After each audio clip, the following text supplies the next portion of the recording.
Hello and welcome to episode 2 of the Streaming Media Advanced Forum Google Hangout YouTube video. I'm Eric Schumacher Rasmussen. I'm the editor of streamingmedia.com and Streaming Media Magazine. And before I introduce let our other speakers introduce themselves, a little bit of background. The Streaming Media Advanced Forum, up until about 3 years ago, was a very active email list run by streamingmedia.com. And so a few weeks ago, Dom Robinson decided, well, it might be a good idea to resurrect that and just use it as a place to meet sort of informally once a month or so to chat about whatever topics we think are of import that week. So with that, let me pass it over to Dom Robinson, who can introduce himself. Hey guys, how are you? And good to see you again. So this is our second, I've called it our pre-launch tension builder as we get rolling, and we thought we'd venture into bringing a guest in who will get to introduce himself in a minute. But no, it's good to have you all tuned in, and also to have the other hosts and guests in the studio, or virtual studio. I don't think we can really call it a studio, but in the studio with us on Google Hangouts here. We have had a bit of fun trying to get all the tech together, and I think we'll make that a topic of discussion. But anyway, let me pass the baton to my left and introduce Tim. Tim, do you want to give yourself a bit of an introduction? Absolutely. Tim Siglin, Principal Media Strategy at RealSolver Inc., contributing editor, I guess, Eric, for what, 19 years? Sounds about right. Yeah, actually getting ready for the second decade of streaming media, which will be a fun article to write. And as Eric mentioned, you know, we started this sort of on a whim. Dom said, "Hey, let's do something once a month." Next month we'll actually be live at IBC, which Dom will talk about a little bit later. But absolutely delighted to have a guest with us as well. Mark, go ahead and introduce yourself. Hey, I'm Mark East. I formerly ran live events for iStream Planet, and I'm now the founder and chief problem solver for 090 Media. We offer production and consulting services for all sorts of streaming media projects from our offices here in San Diego. Very cool. How's the weather over there at the moment then? It's muggy as hell right now, actually. Oh, I pity you. I pity you. Well, I was in San Diego a couple of weeks ago, Mark, for San Diego Startup Week, and I went out to PB, and a friend of mine said, "Let's go ride on the boardwalk on bikes," you know. And I'm used to mountain bikes, not like the beach bikes. Right. So right. we get out there, and it's probably 5:30 in the afternoon. We stop to talk to some people, and all of a sudden the fog rolls in, and it gets really, really cold to ride. That's one of the things that always surprises me about San Diego is how cold it can get after a pretty nice day.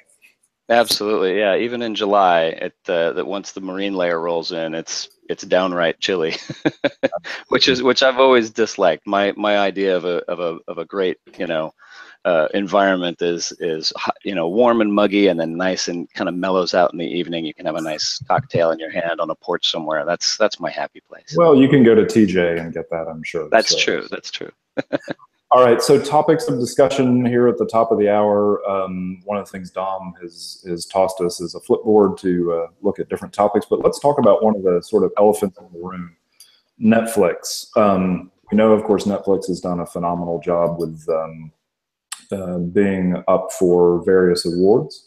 They're sort of competing against HBO and Amazon on a number of fronts, from Emmys to Oscars. But as we read here recently, it appears that success has come at a fairly significant cost. Eric, do you want to sort of roll off with what $20 billion in debt might look like if you stacked it end to end around Wisconsin? I didn't realize you were going to throw me a story problem. Yeah, but I imagine it would be a pretty tall stack of cash. But of course, the real question is, does it even matter? I mean, the LA Times reported this $20 billion debt number earlier in the week. Tim, I think you're probably, of all of us, well, Dom as well, you've got a really good handle on the fiscal side of things. How long can a company like Netflix carry that debt before it becomes too much of a burden?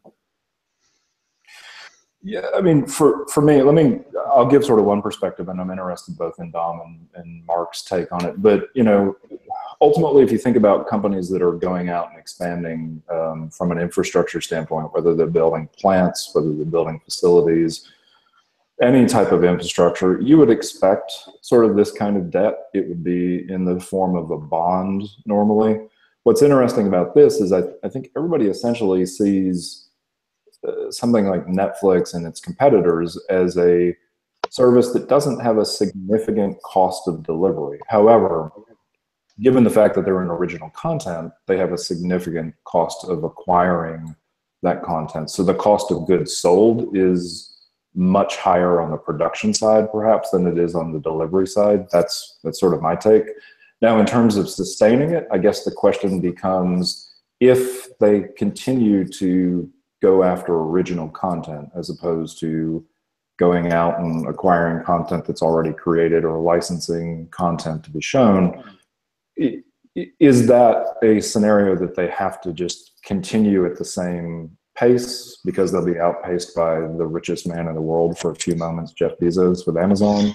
Or is it something that they'll just outlast the studios and ultimately buy one of the studios and be able to lower their overall cost of production? So that's sort of my take on it. I don't think it's sustainable if it's paying for content. I think it is sustainable if it's paying for infrastructure and building out a global solution across, you know, several hundred countries. So the only thing that concerned me in that article is I think there's a lot of build out planning for the long tail value in the content generation. So you know, they seem to be producing hot content to attract customers, but what I'm not sure about is if it's the depth of the library that's attractive about Netflix, or the fad of the new latest greatest thing. And if it's basically, look, wow, you can get cheap access to something that's cost a company 200 million to make, and there's another one next week, and there's another one next week, then that $10 a month subscription seems quite a good value. But if they stop introducing those trendy hot box set series or whatever it is that attracts you to Netflix, I'm just not sure that that they're not just going to get chewed up by the competition over time. I think that it seems they may be working on trying to work people off the cable networks at the moment, but after a certain point, I think people are going to have so much free choice in Netflix competition, and people will jump around with their subscriptions looking for the latest hot program that their mates are talking about. And as a matter of fact, Mark, before you give your opinion, I would say, Dom, we're going to come back to cord cutting in a couple minutes too, but I think they're almost a victim of their success. If they've won all these awards for things like The Crown, it sort of assumes that if the first series does well and they win an award, they sort of have to do a second series. And I wonder if that isn't actually compelling them forward, like you said, where, okay, I watched this, I absolutely want to see what happens next. Do I really have to wait a year like typical schedules for television, or can I demand that Netflix actually generates the next series within the next 2 months, which of course would end up costing even more than the debt they're in. Yeah. And I think they're rolling with that cycle right now. I think they're betting on a very, very long play. The question is, what happens when it's no longer a matter of who these cord cutters are subscribing to? Once it becomes all about the fat bundle and not so much about, well, I subscribe to Netflix and I subscribe to Hulu, and maybe I have a skinny cable subscription or something like that. Then what? Then how much value does that exclusive original content have as opposed to exclusive purchased content? So it remains to be seen as to whether they're betting on the right horse, but I think it's a very, very long play at this point in terms of, and it's certainly obviously not showing much return right now, but in 5 or even 10 years, when cable is a thing of the past and Netflix is the new HBO, then what? So a question on that, Mark, because we start thinking about Amazon, we start thinking about Netflix and others that are sort of the next version of these things. At what point, and we talked last time, and I think you watched the session from last time, we talked about the fact that for video, or sorry, for music, you have to actually subscribe to multiple services to be able to get everything that you need in listening to all the content. Do you expect we're going to have a similar scenario here where I have to subscribe to Amazon Prime, I have to subscribe to Netflix, I have to subscribe to Showtime and HBO and others, or will we see a consolidation that we haven't seen in the music industry, where the video-focused industry or motion picture-focused industry allows us to aggregate? Yeah, I think there will always be some need for exclusivity, and I think we'll see a consolidation of that within the music space first before we see it within the video content space. I just don't think that I think it's very, very early right now in the game, especially in the video space. And I think that as we go down the road, 5 or 10 years, it's not going to be, that model is not going to be sustainable, where you have to have multiple subscriptions and you have a one-to-one relationship with all of those different vendors. There will be some sort of consolidation, some sort of bundling. I think relatively soon we'll start to see that. We've already seen it in terms of Sling and DirecTV and things like that.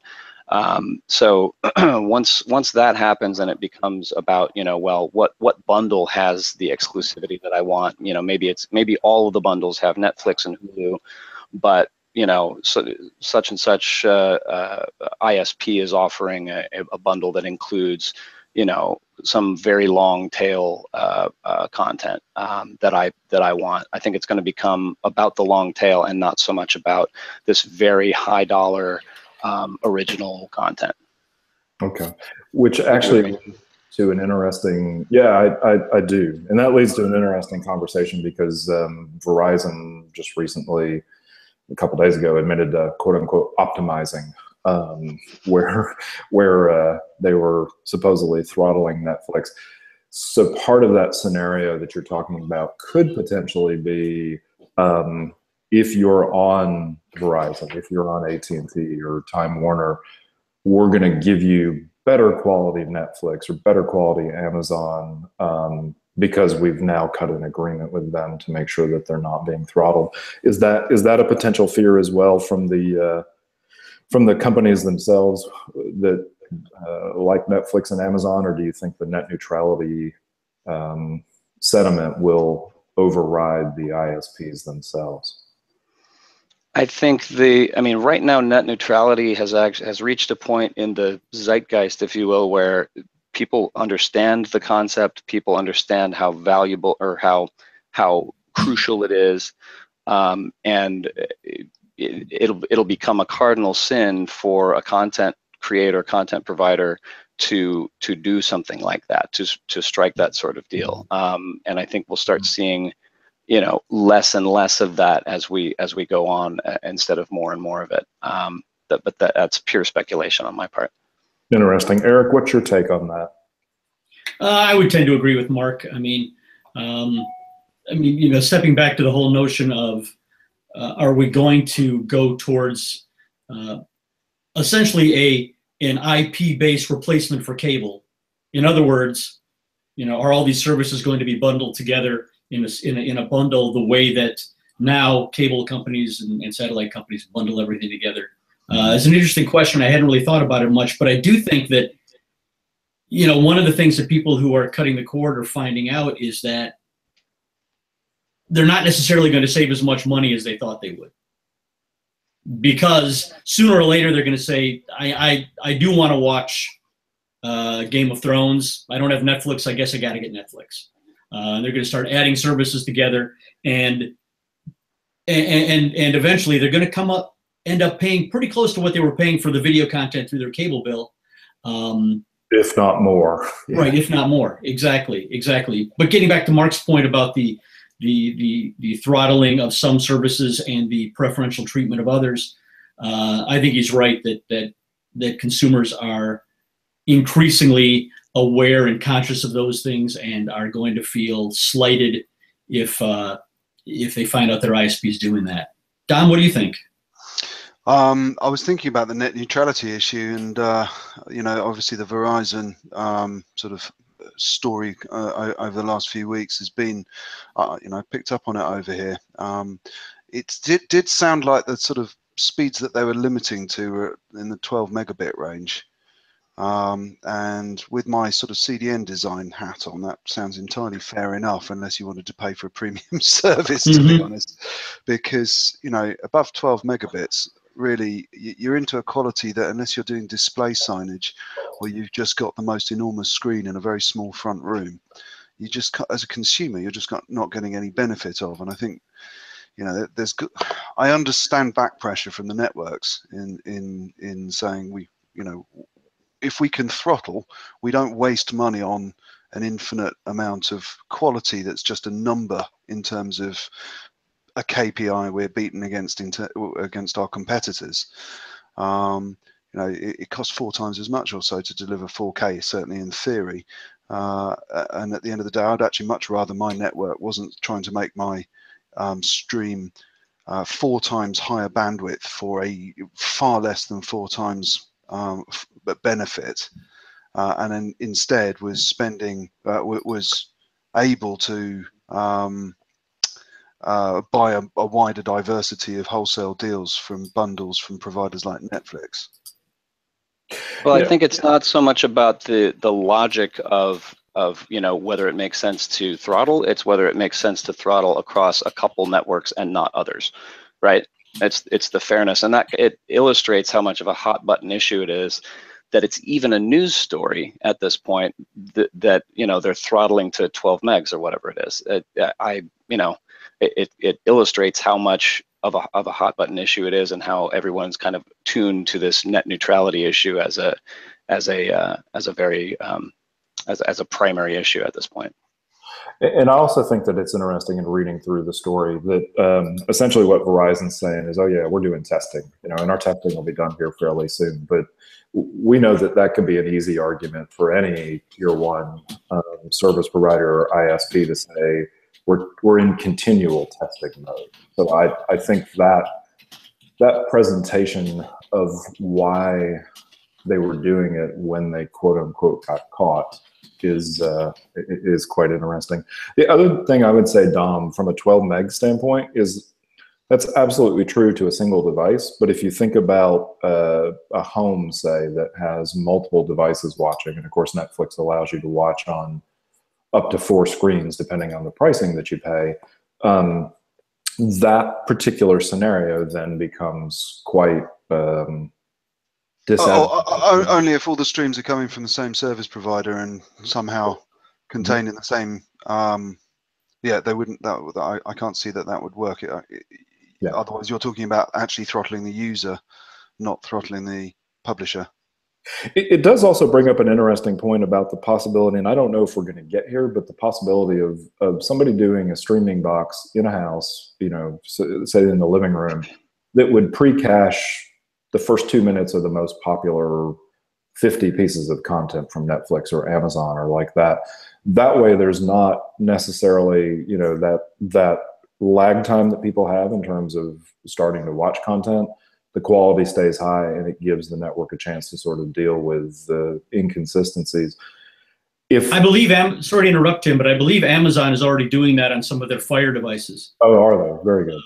I don't know if they do it for the most popular content, but for instance, if you watch episode 7 of a series, they're going to cache the first 2 minutes of episode 8. Interesting. Okay, so they're being proactive from the standpoint. I believe so. Yeah. You've chosen to watch. Sure. But only on their service, and that's where we get into another form of exclusivity. You know, if you have a Fire Stick, you're going to see better performance. I mean, it supports Netflix, it supports Hulu, et cetera, but you're going to see a better viewing experience from Amazon Prime than you are on any of the other services. And so we've yet to see that sort of proactive caching sort of behavior and that sort of thing from Apple TV or something that's a little bit more agnostic, right?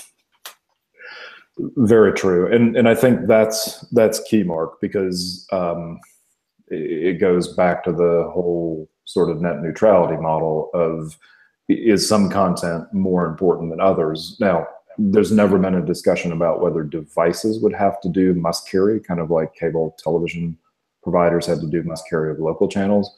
But I would suspect that if that trend that Eric's saying with the Fire Stick is popular and allows for better quality, you know, in instant on, that we would then see some pressure to have agnostic boxes allow the most popular content across a certain number of platforms. Sure, they just haven't gotten around to signing those deals yet. And just to, I mean, to kind of hit on, I just recently read your OTT piece, Dom, and I loved it, by the way. It was fantastically informative. And I had no idea that you coined the term transmux. That's fascinating, by the way. But just to not mix terms, this isn't really net neutrality we're talking about, technically. Yeah. I mean, it's not a matter of who has access to the latest episode of Stranger Things. It's about who has access to the internet at large, right? So it means so many different things, the net neutrality term. It's just such an endlessly contorted thing. Yeah, agreed. But it's, you know, just another illustration of how kind of maybe needlessly hot this issue has become, that, you know, everything's being referred to as net neutrality now, and it's just verboten to even, you know, cross that threshold. Do you know what I mean? Well, and I think that's been the administration change here with the FCC, and having somebody who was essentially opposed to net neutrality several years ago now in charge. I think it's become a political issue more than a technical issue. You're right, Mark. So Dom, if it made it across the pond to you all and you've heard about it, what's sort of the sentiment there? Because clearly Netflix is, you know, is a thing in Europe and the UK pre and post Brexit. Oh, yeah. Brexit's a big old sideways thing. Let's avoid the stupidity of things. Yeah, no. So net neutrality. I think it's got so many different flavors. There's definitely different camps in the States. I remember Eric making a very strong, clear case for net neutrality because you don't typically have such a competitive market to buy from. We're trapped in the walls of a small island here, so there is a reasonably competitive ISP market. It's probably as good as the best competitive environment is in the States in terms of I could probably go out and buy from any number of different ISPs, although arguably I can only really buy from maybe two different network operators underneath all that. Mm-hmm.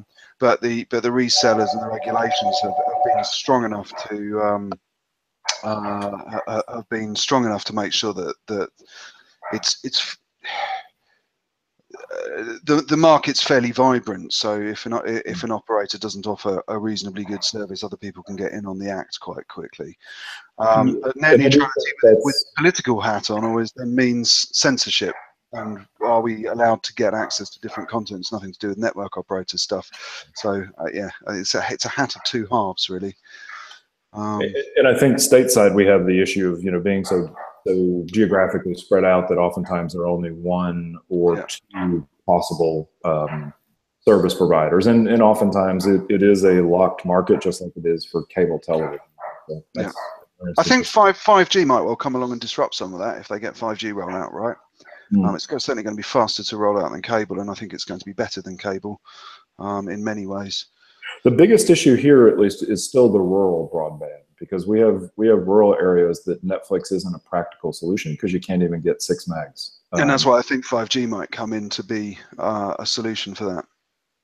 So to kind of wrap up this section, Eric, you had mentioned cord cutting when we were talking yesterday, and I think there was an article that came out here that sort of supports Dan Rayburn's consistent scenario that cord cutting is not a thing. Do you want to talk a little bit to that? Well, it's interesting. You might be looking at one of the articles on. We've got a little Flipboard magazine for those of us who are speaking here, where we've pinned all sorts of stories that might be interesting. One of those stories echoes just what Tim said, which is that cord cutting is really nothing to be concerned about. On the same Flipboard, there's another story that says exactly the opposite. So, you know, it really depends on what numbers we're looking at and in what perspective. I think it's interesting that I should think from Netflix's point of view, cord cutting is nothing to worry about. Right.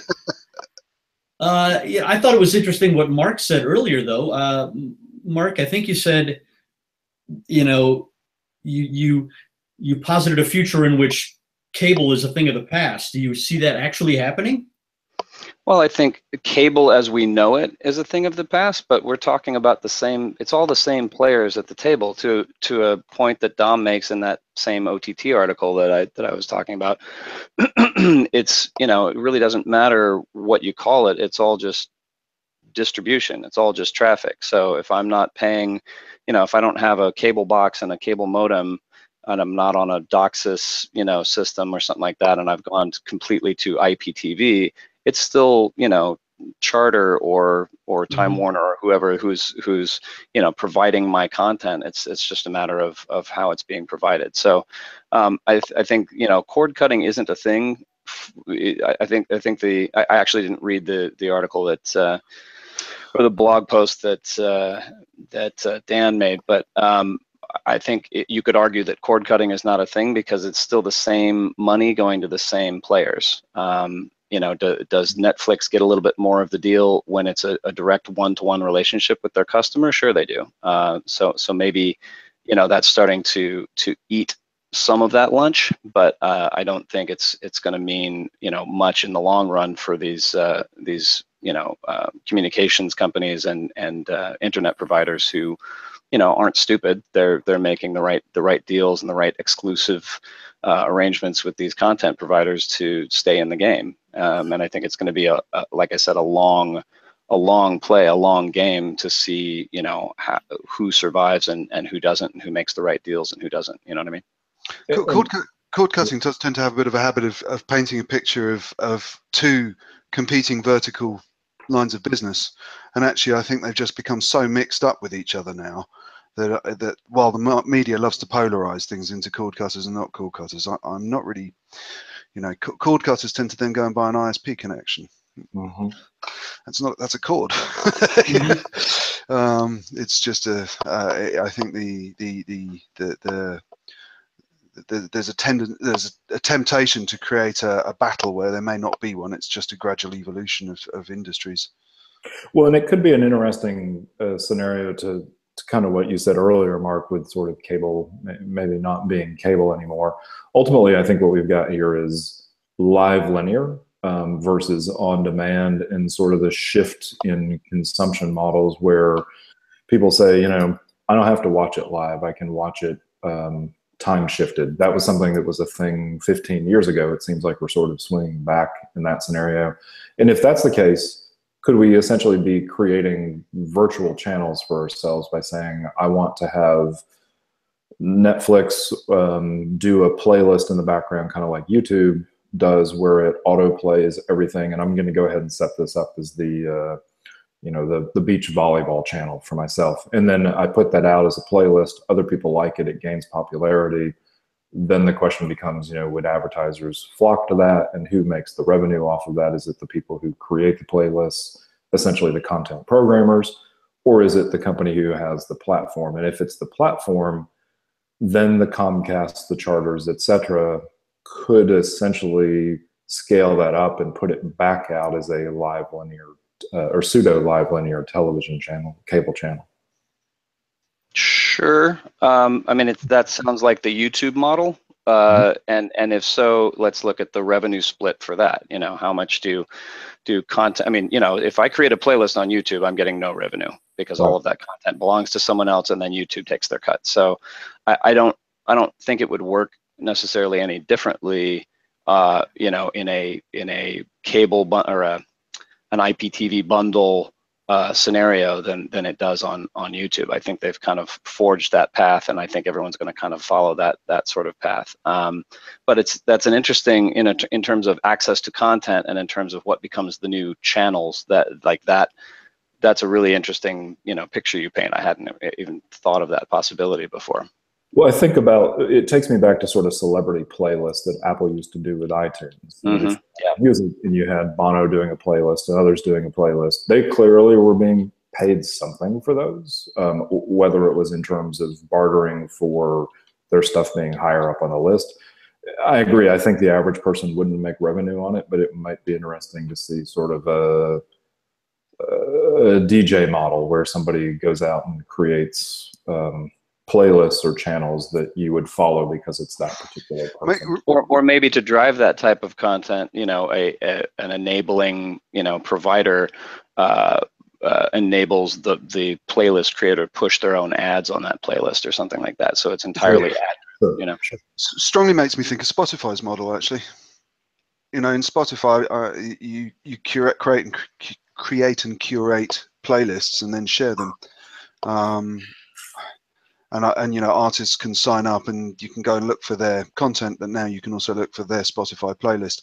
I'm not convinced that they're monetizing that yet. I'm not convinced that it's very easily monetized, and I think if I had to tune into a particular DJ's playlist and then every fourth tune it started to sound like commercial radio, I would probably end my Spotify subscription fairly rapidly. Well, those people who actually, I have a friend who dropped from premium back to the free version, and she is just livid because it's not even ads for other things in there. It's ads for, hey, if you were on premium, you wouldn't be listening to this ad right now. That's because they haven't sold any ad space on it. Precisely. Sure. I think that goes to Mark's point. Maybe what you do is the person who programs gets 3 of the 7 slots within a half-hour time frame to sell as they want to. And that model is actually a model in cable television. I worked with a couple guys who did a hunting and fishing show on the Outdoor Network, and they were allowed to sell 25% of the ads themselves, and obviously the other 75 the network sold. Sure, it's something akin to like local avails on a network affiliate or something like that. But is anyone doing that currently? If not, I think you may have coined a new, you know, revenue model for this type of content. But you know, if it works on YouTube, why wouldn't it work on those platforms? I think it's totally viable. So do we call it transmixed content, Dom? Is that what we're going to call it? Dom, you have to coin a new term now. Yeah. All right, there we go. But we'll call it Tim's programming or something. There we go. The Tim list. Yeah, there we go. There's some good feedback coming in on our YouTube live chat room here. We got Cord Cutter News is chipping in quite a bit, so I'll have a little digest of that in the background and pick them out. But if you are tuned in live, do pop down to the YouTube chat room if you can find it. I'm assuming, Eric, you found it in the end. I have not yet, but carry on without me. Excellent. All right, so one more topic while Dom's digesting that. Let me pop back over to Flipboard here. We've got AT&T's internet TV service nears 500,000 users. Of course, when that service first launched, there were some concerns on the technical side. Do we feel, as an industry as a whole, that they've gotten those issues ironed out, or is it people still trying the service on a trial basis and then potentially abandoning it after the trial is done?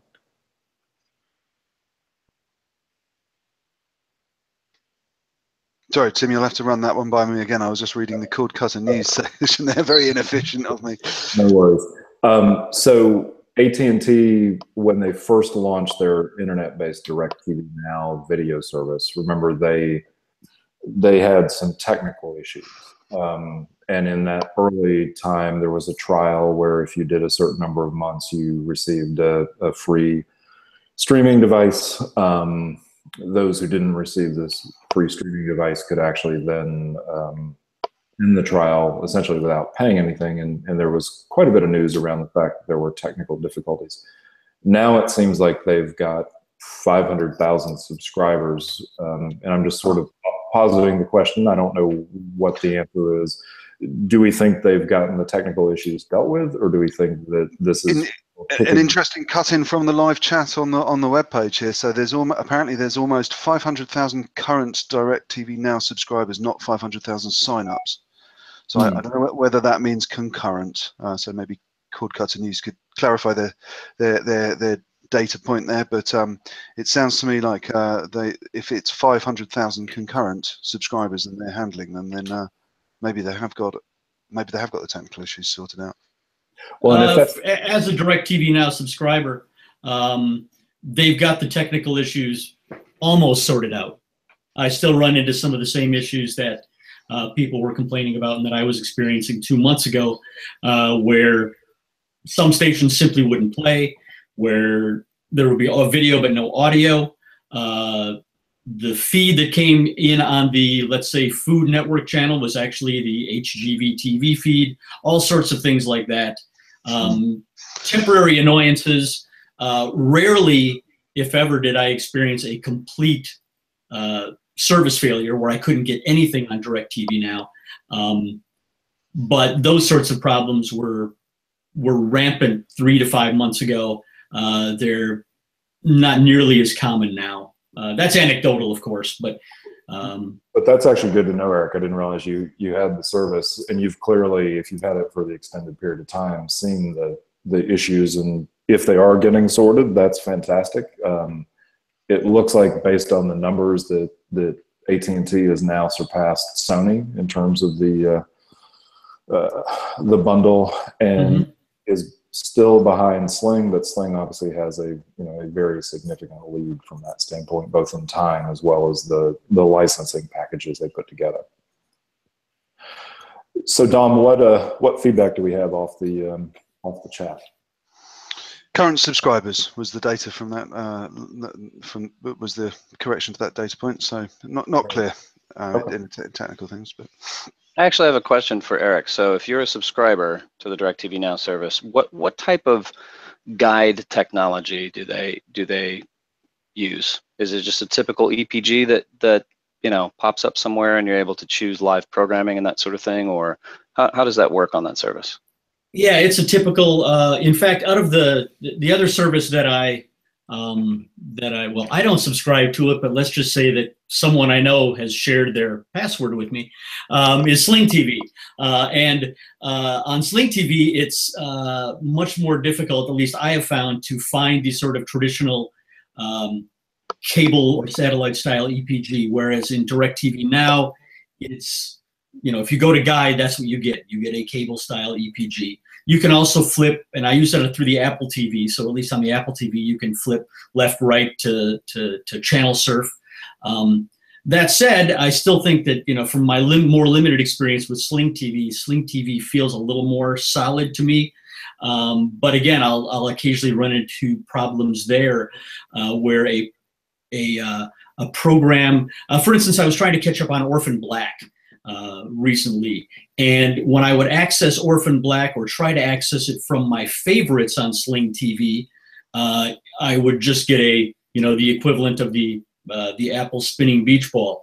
When I went to the BBC channel section of Sling TV and tried to access it there, it would play immediately. So there's all these, so I guess I would say that, in my limited experience, it still doesn't just work like you expect cable or satellite to just work. You turn it on, it's there, where everything is. And Hulu, I haven't tried the Hulu Live service, which is the sort of latest entrant in the in the sort of skinny bundle, cord cutting field. But it seems like what they're trying to do is something akin to what Tim mentioned earlier, which is present you with a personalized experience. But what I found when I have tried to access Hulu, and although again not the live service, is that the new version of Hulu is a little trickier to sort of go directly to, well, what is it that I want to watch without having to sift through with what Hulu is telling me that I should want to watch. So recommendation engine, but not maybe quite as fine-tuned as it could be? Yeah, that's my sense so far. Okay, interesting. And, I was talking to somebody just before I got onto this, and I'm unfortunately going to have to drop off in just a moment, but I was talking to somebody about sentiment analysis, where you looked at predictive modeling, you looked at other things like that. We really are sort of on the early stages of AI for recommendations. So I think, Mark, to your point, we're going to see some of those where you're still doing EPGs in the traditional way. Some of those where we're going to be seeing new things that are tried, like Eric's mentioning with Hulu. And by the way, Dom and Eric, I think we need to get Alex Zambelli on here at some point. Yeah, that'd be good. Definitely. Yeah, Alex is just somebody all of us respect. Just to comment on the recommendations engine side of things. So I use YouTube, Netflix, and Apple, the sort of Apple TV, iTunes backend services. And other than that, the only other subscription I've got is Spotify. So actually my use is quite channelized. And because I've been channelized for quite a few years, my recommendations engines are really, really tuned. They've naturally got tuned. And I think one of the problems is when you hop around 12 or 15 different providers, you don't dwell on any one long enough for it to learn what you like, to actually recommend more content to help you stay tuned. Obviously, as the AI engines get faster and learn quicker, that will improve. But you know, there is this there's this interesting battle between having a range of choices where you're really quite unknown to the provider, or staying channelized, and you might actually find that they go deeper into their library and find more and more recommendations. You know, I quite, you know, conversely, I liked my Roku service. I do sometimes jump on and off that. It has better iPlayer integration, although terrible lip sync. But 'cause I think its process is not very fast. But it does occasionally pop up interesting plugins and apps, which I get quite hooked on. There was one which had all the Flintstones and all the sort of early 1970s Captain Caveman era cartoons and so on, which I got really stuck into for about 2 months, and then they deleted it. And it wasn't available anymore. And I could imagine that a niche provider like that, can't remember what they were called, Cartoon Theatre or something. A niche provider like that probably just can't find sustainable income. I didn't pay them anything, and I pulled data off servers that they had to pay for 2-3 months, quite hard as well. So and I didn't see any advertising. Well, it's kind of the smaller version of, you know, of this long play by Netflix, right? I mean, they're just hemorrhaging cash and playing a long game. And I think, you know, some of these super long tail providers like you know, Cartoon whatever, you know, they're playing that same game. It's much shorter, and it's you know, all about their exclusive content, but it's kind of the same lost leader sort of model, right? Indeed. Eric's got a question posted there. Go on, Eric. Well, you know, I wanted to make sure before we ran out of time today that we drew on some of Mark's particular expertise, which is in the live streaming world. And you know, this may seem like a vague question, but let's kick it off by asking Mark, what are you seeing as the biggest trends or the biggest market drivers in the live streaming space right now? What are the biggest challenges? I mean, to an extent, that's a huge and broad and loaded question, but I think I think, you know, it's the same in terms of the solve that everyone's looking for. It's the same thing that we've been talking about on panels for at least 10 years now, is, you know, how do we monetize this? How do we intelligently monetize this? We've figured out how to stream it. We figured out how to produce it and promote it, and, you know, all of the other aspects of that value chain. How do we monetize it to where we're not, you know, bugging the crap out of everyone who's watching the content, and where the ad units are appropriate for live streaming and not for live television, because the two are very different. You know, and I don't know if anyone's gotten that quite right yet, and I think anyone in the live linear space especially would argue the same thing. You know, anytime you watch, I mean, I have pretty broad experience in some very specific areas of live, one of which it was, you know, large sporting events that we did with, you know, iStream Planet.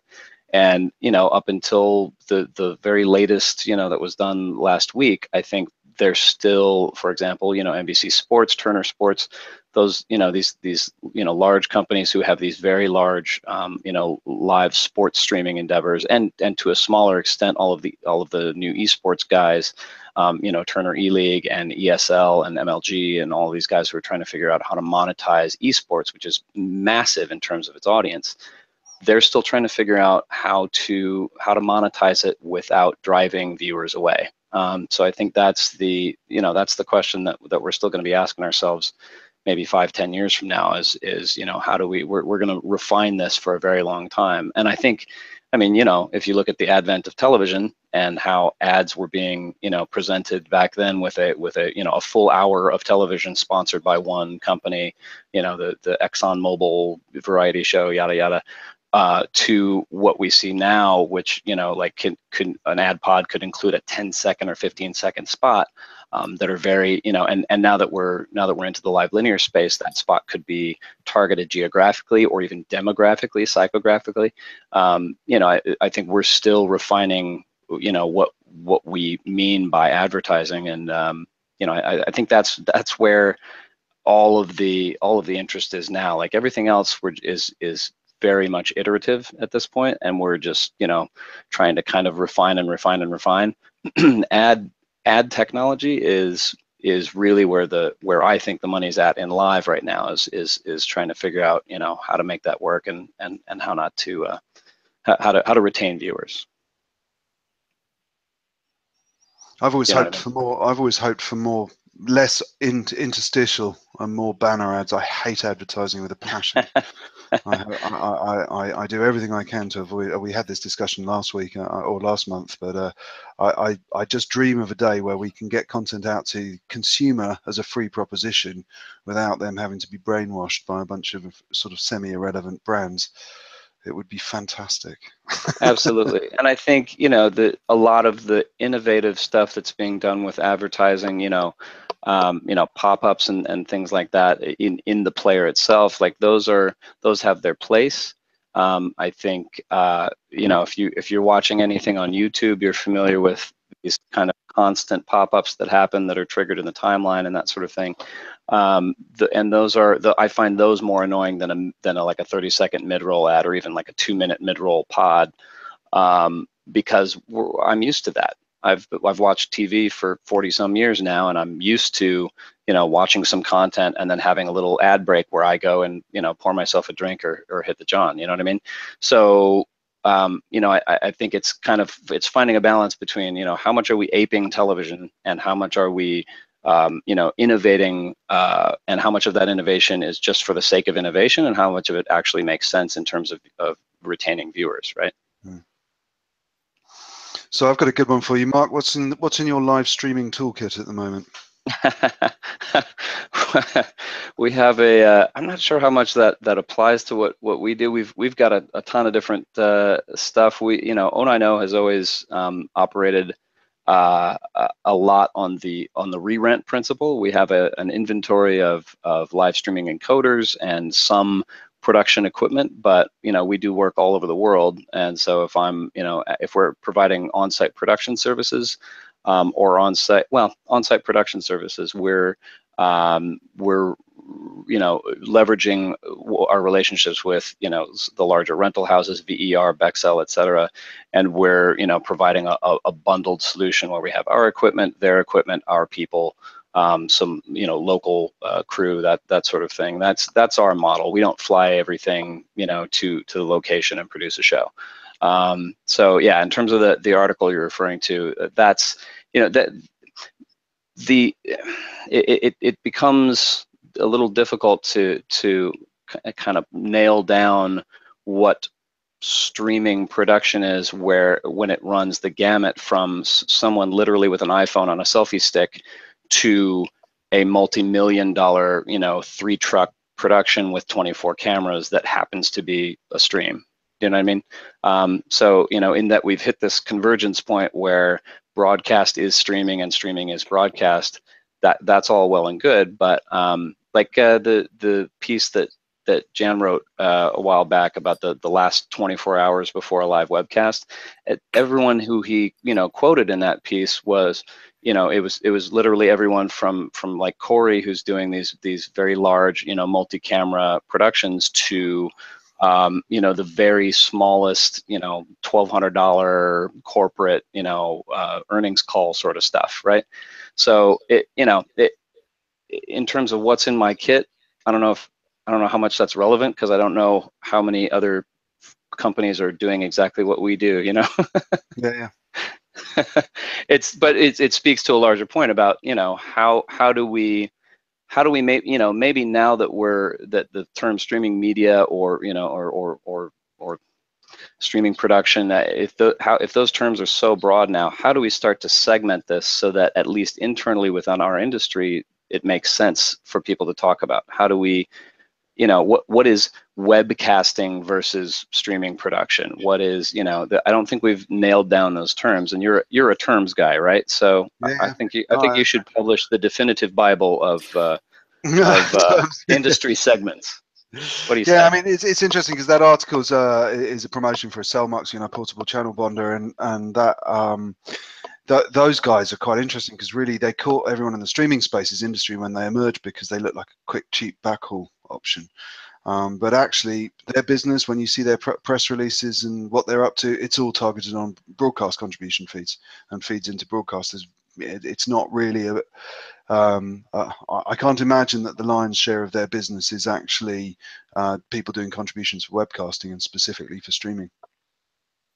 Yeah, maybe I'm wrong, but you know, I think it's cheap. If you're on the cheap, like we are today, you know, you use your domestic broadband and move the event around the available network connectivity.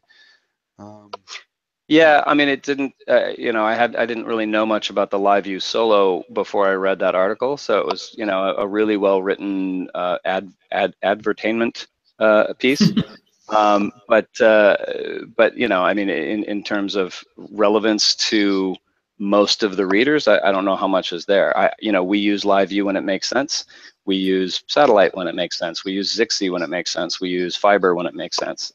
So you know, in terms of what's in my kit, it's probably never going to be a live view, you know, pack unless we're doing a ton of stuff for a very specific customer and they want, you know, that type of backhaul because they have a unit in their data center or something like that. Do you know what I mean?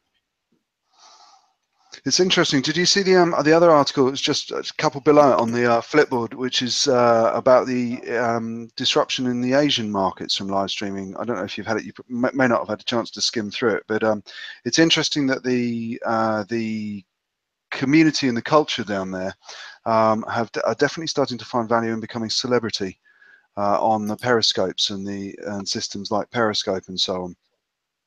I just wonder whether we might be seeing just different cultures taking the technology forward in different ways. Well, I think I can't really speak to the Asian markets because we don't. I mean, we do. You know, some of our customers have a big push into Asia, China specifically. But you know, in terms of the value prop over there, I'm not sure if I can speak to it. What I can speak to is how, for example, the esports space is driven quite differently than almost any other content. It reminds me a little bit of how the surf and skate space was like 10 years ago, where they just, you know, none of the existing broadcasters really wanted to touch their sports. They didn't want to, you know, have anything to do with trying to figure out how to promote and monetize their stuff. So they just did it themselves. They did it internally, and a lot of really successful companies were born out of that.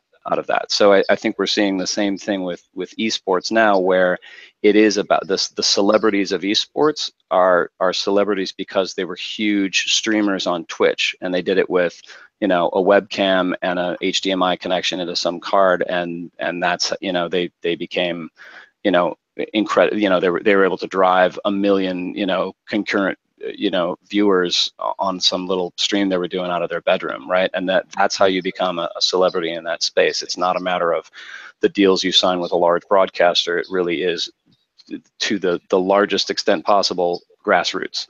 Yeah. So, you know, I think that's where I see the innovation happening at this point. How much experience do you have with the esports space over there? It's there's probably two significant companies I've spoken to over here who are trying to get things off the ground, and there's probably 4 or 5 huge global giants that I've never met. It's not, you know, my day job, we look at video problems, so I think the exposure I've noticed is increasingly when you go on to forums looking for tips, tricks, new technologies, stuff like that. A lot of the people feeding back on forums are trying to get a game stream running into YouTube, or trying to get a game stream running into a streaming platform. So it's clearly that community has clearly become very significant. If you look at a technology like OBS, which I'm actually quite a big fan of, you know, nearly all the support dialogue and support forum dialogue is about how to use that for better game streaming. which I'm sure isn't what the developers originally intended it for. But it'd be interesting to know actually what proportion of OBS's users and downloads are actually going to game streaming. Absolutely was a driving factor in the development of OBS, actually. Yeah, the esports space drove at least all of the money into the development of that platform, to my knowledge. Yeah, I mean, in terms of it being the kernel that gave birth to that platform, I don't know about that, but it was what drove the technology, and it's why it is the amazing platform it is today, and it's why companies like Telestream are creating competing software that looks strangely exactly like OBS, and it's why companies like Blackmagic have their little device that is exclusively, is only relevant to a game streamer. So I think we're going to start seeing. Well, I think we're already seeing a lot of innovation in that space technologically in terms of software encoding devices, things to make it easier for streamers to not think about the nuts and bolts and to just think about the production, if you will. If they have this device or this piece of software, it makes it very easy, and then they can produce something that looks reasonably similar to television without a whole lot of effort. And gamers are naturally predisposed to be geeky, where people who used to do video production, different type of geek. It's not, the gamers have no fear in pulling down Linux and jumping on a command line, whereas I think the traditional production video edit suite guys want it all cabled up. Ideally, they just want to know which buttons to press and concentrate on the I suppose on the content production.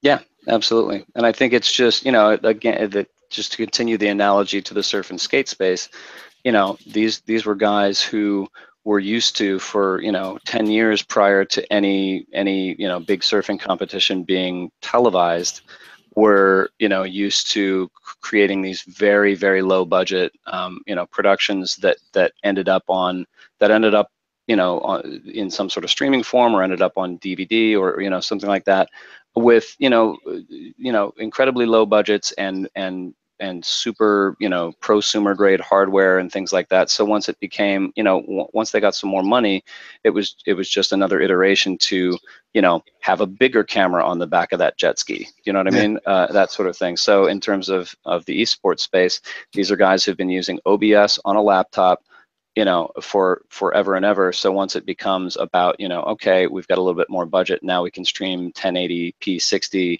and we're gonna, use these really, really great, converters and frame syncs and that sort of thing to get the game looking great.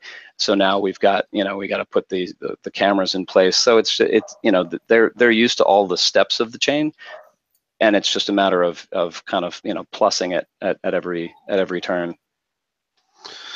Cool. Just a quick one before we go to Eric for a quick wrap. I don't know if you guys saw, there was an Engadget article that I think it's Avid have released a free version of their edit suite. That really caught my eye, actually. I think I think that's only going to do good for them and good for the sector, actually. But that was just a last point. We hadn't picked up on it.